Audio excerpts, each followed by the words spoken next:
Hello everyone, कैसे हैं आप सभी। आज काफ़ी लंबे टाइम के बाद वीडियो बनाने लगी हूँ। कुछ हेल्थ प्रॉब्लम चल रही थी, इस वजह से वीडियो नहीं बना पाई।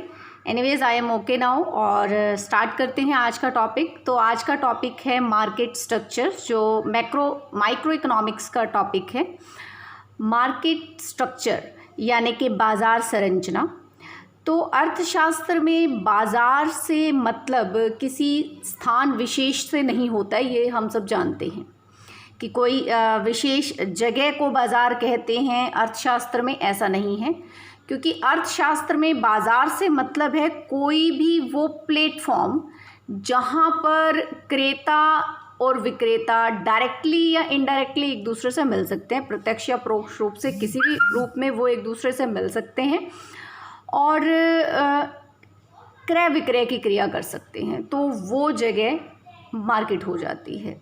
और दूसरी बात यह है कि जो अर्थशास्त्र है उसके अंदर बाज़ार, हर एक वस्तु का एक अलग बाज़ार है। जैसे हम कह सकते हैं कि कार मार्केट या ऑटोमोबाइल मार्केट हम कहते हैं, या हम ये कह सकते हैं कि टेक्सटाइल मार्केट। इस तरीके से हर एक वस्तु का एक बाज़ार स्पेसिफाइड होता है कि ये उस वस्तु के बाज़ार की हम बात कर रहे हैं। तो अब जिस टॉपिक की हम बात कर रहे हैं वो है मार्केट स्ट्रक्चर यानी बाज़ार की संरचना। तो जो बाज़ार की संरचना है बेसिकली उससे मतलब क्या होता है हमारा। तो बाज़ार की संरचना से हमारा मतलब है कि उस बाज़ार का नेचर कैसा है, उसकी प्रकृति किस तरह की है। अब उस प्रकृति में क्या चीज़ें हैं कि वहाँ पर नंबर ऑफ़ बायर्स कितने हैं या नंबर ऑफ़ सेलर्स कितने हैं, या कंपटीशन का लेवल कैसा है, किस तरह का कंपटीशन है। तो ये सब चीज़ें मिल करके क्या करती हैं, एक बाज़ार संरचना को परिभाषित करती हैं ये चीज़ें।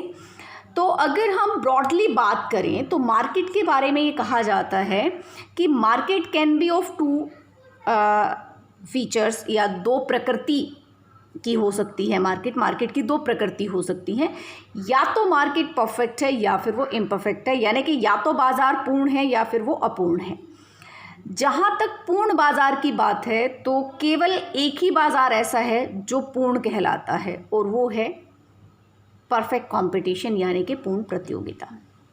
इसके अलावा जितने भी तरह के मार्केट स्ट्रक्चर हैं, जितनी भी तरह की मार्केट हैं, वो सभी क्या कहलाती हैं, अपूर्ण बाज़ार कहलाते हैं, यानी कि इम्परफेक्ट मार्केट कहलाती हैं।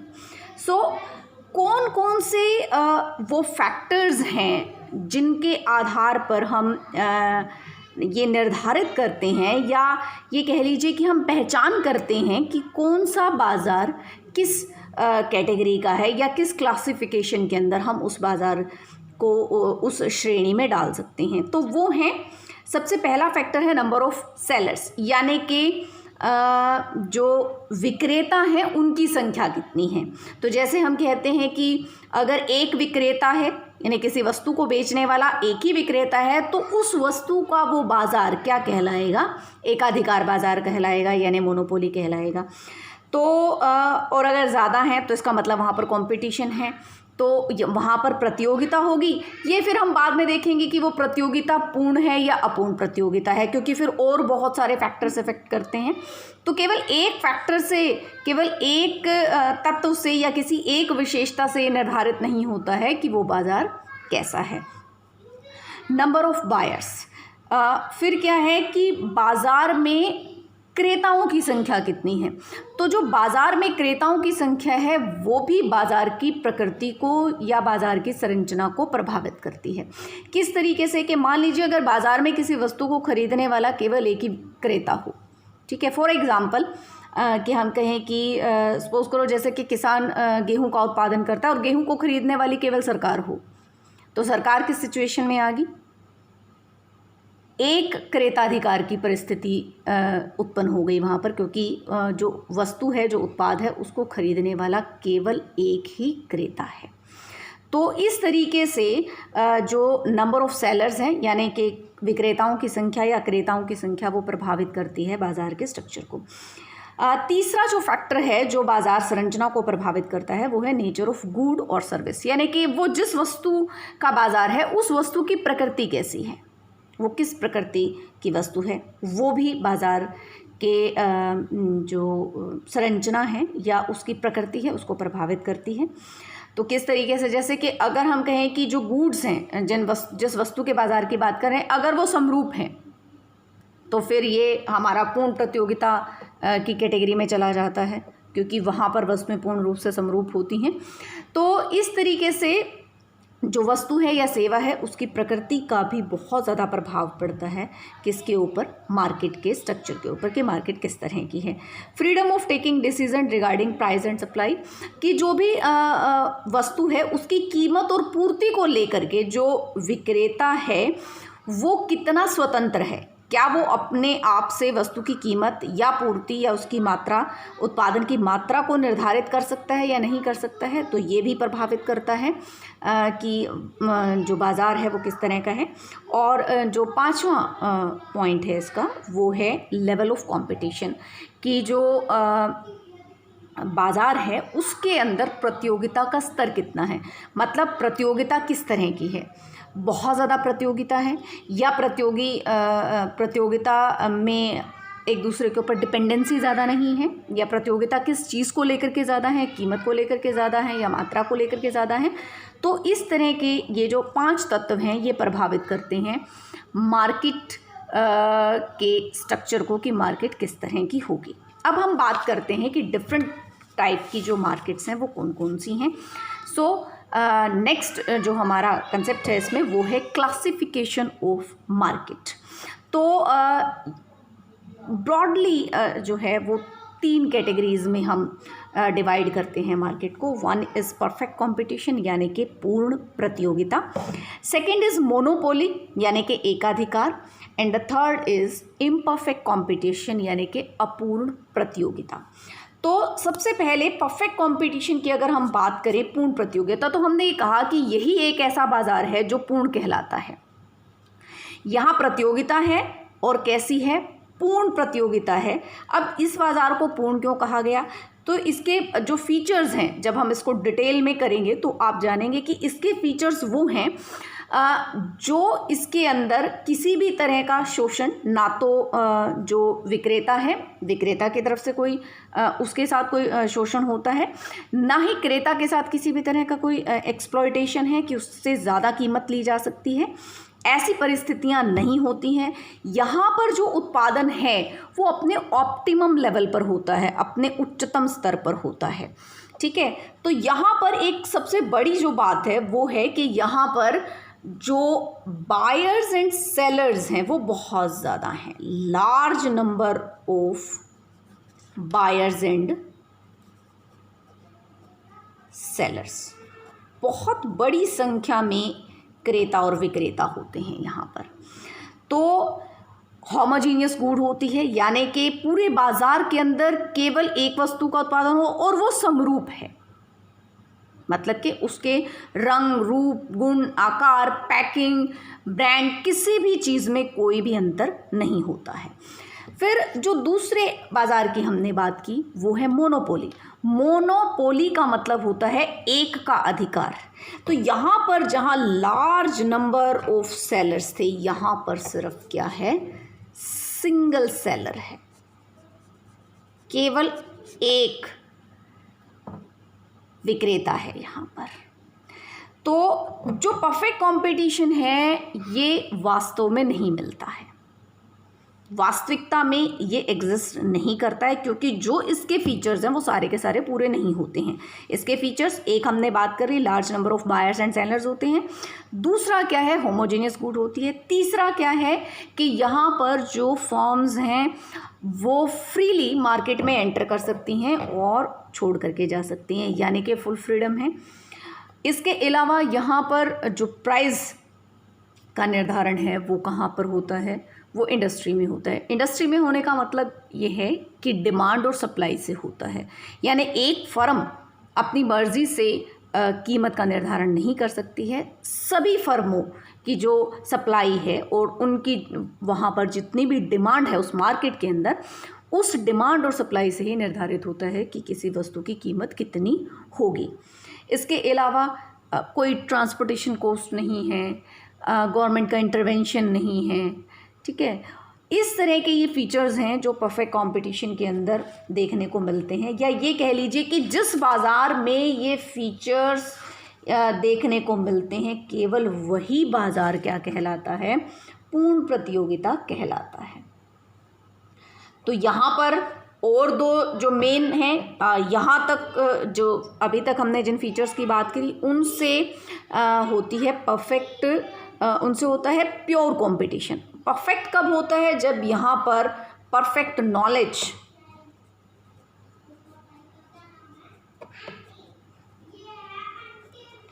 जो सेलर हैं, बायर हैं, उनको मार्केट के बारे में परफेक्ट नॉलेज होती है, परफेक्ट मोबिलिटी होती है, यानी कि पूर्ण गतिशीलता है, या हम ये कह सकते हैं कि जो प्रोडक्ट्स हैं उनमें जो हमारे फैक्टर्स ऑफ प्रोडक्शन हैं उनको लेकर के सब में क्या पाई जाती है, पूर्ण गतिशीलता पाई जाती है। तो गतिहीनता यहाँ पर बिल्कुल नहीं है। तो इन सब फीचर्स के होने पर ये मार्केट क्या बनती है, परफेक्ट मार्केट बनती है, परफेक्ट कंपटीशन मिलता है। बट ये सारे फीचर्स रियल में नहीं मिलते हैं। तो जिस बाज़ार में ये फीचर्स होंगे वही बाज़ार क्या कहलाएगा, परफेक्ट कंपटीशन या परफेक्ट मार्केट कहलाएगा। लेकिन जहाँ पर ये फीचर्स, इनमें से अगर एक भी फीचर मिसिंग है, सपोज करो कि बाकी सारे फीचर्स है पर परफेक्ट मोबिलिटी नहीं है, तो वो परफेक्ट मार्केट नहीं हो सकती, वो परफेक्ट कंपटीशन नहीं हो सकता। या वहाँ पर परफेक्ट नॉलेज नहीं है तो भी वो परफेक्ट कंपटीशन नहीं हो सकता। तो बात ये है कि वास्तव में ये बाज़ार नहीं मिलता है, क्योंकि ये फीचर्स नहीं मिलते हैं किसी भी बाज़ार में सारे के सारे। अब बात करते हैं दूसरी मार्केट की। जो दूसरी मार्केट है वो है मोनोपोली, यानी कि जिसमें सिंगल सेलर है और जो बायर हैं वो बहुत सारे होते हैं। अब सिंगल सेलर है तो उसका प्राइस के ऊपर पूरा कंट्रोल है, वो प्राइस को अपने हिसाब से कम ज़्यादा कर सकते हैं। लेकिन यहाँ पर भी डिमांड का रोल रहता है। तो ऐसा नहीं है कि बिल्कुल पूरी तरह से उसी के ऊपर है कि वो कितना भी रखे, क्योंकि अगर वो उसको बहुत ज़्यादा बढ़ाता है तो फिर जो डिमांड है वो कम हो जाएगी, उस सिचुएशन में उसे लॉस होंगे।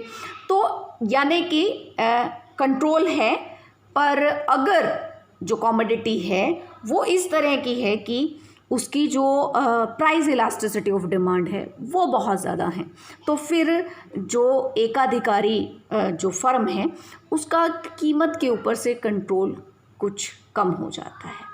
ठीक है, तो ये है मोनोपोली। ये भी मार्केट मिल जाती है बट थोड़ा सा कम, कोई कोई ही मार्केट होती है जिसके अंदर मोनोपोली के सारे फीचर्स होते हैं।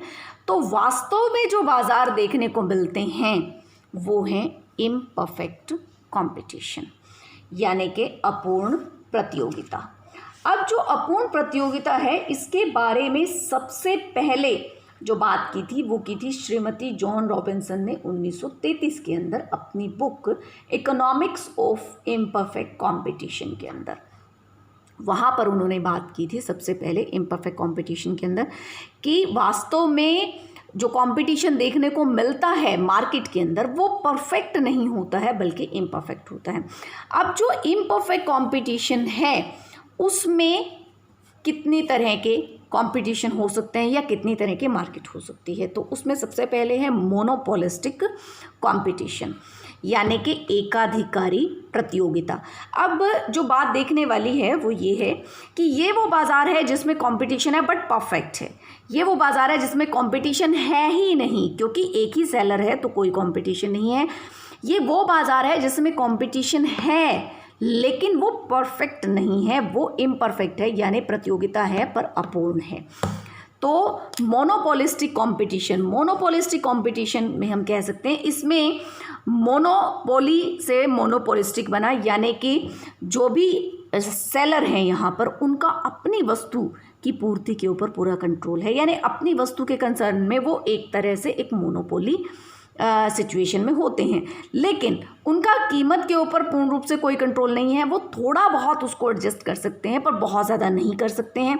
तो कंपटीशन है यहाँ पर, क्यों? क्योंकि बहुत सारे बायर्स एंड सेलर्स यहाँ पर भी हैं, सेलर्स काफ़ी ज़्यादा हैं इसलिए कंपटीशन यहाँ पर भी है, पर ये कंपटीशन परफेक्ट नहीं है। ठीक है, यहाँ पर जो कमोडिटीज़ हैं वो होमोजीनियस भी नहीं होती हैं, बल्कि इसका सबसे मेन फीचर क्या है कि यहाँ पर जो कमोडिटी होती हैं वो होती हैं वस्तु विभेद, यानी कि डिफ्रेंशिएटेड गुड्स।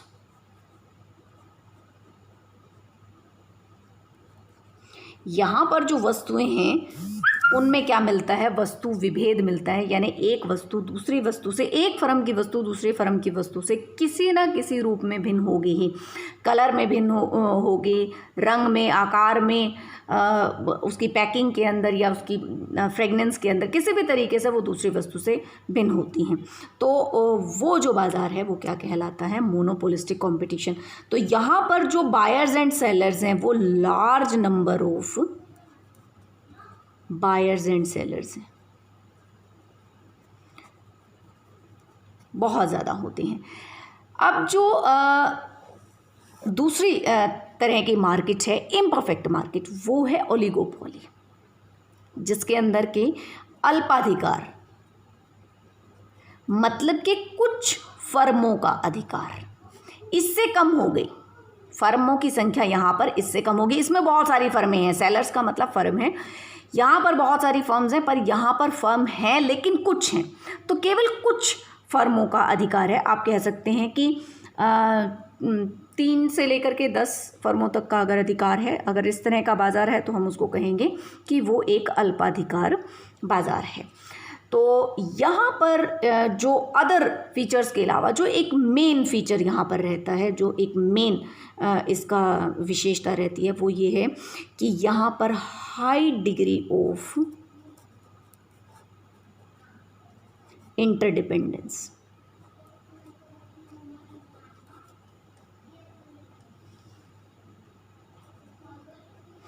यहाँ पर जो फर्म हैं, क्योंकि थोड़ी सी फर्म है और उन्हीं का पूरे मार्केट शेयर के ऊपर अधिकार है, तो वो जो फर्म है उनका आपस में जो डिसीज़न मेकिंग है उसको लेकर के बहुत ज़्यादा परस्पर निर्भरता देखने को मिलती है।